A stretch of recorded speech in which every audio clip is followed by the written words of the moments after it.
Remember what it said back in the beginning. Every creature was brought to Adam for him to name. And what he called it was what it was. His first interaction was to establish the identity of every creature in the garden. So what's the very first thing he says? He looks and she says, "Where have you put him? I will go and get him." And he says, "Mary." He restores her to her name, who she was at birth. Before any of the good or the bad happened, he calls her back. Mary, Jesus says. She turned to him because the moment he said her name, she realized it was him. And she cried out, "Rabboni," which means teacher. He set her right in just by calling her name.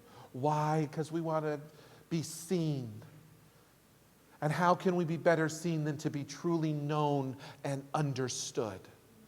In saying her name, he set two of her great needs in place and set her on the course to answer the needs of many.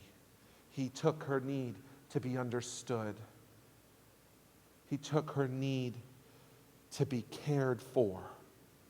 He knew her. The gardener was back in the garden, and he was bringing life to a garden of death.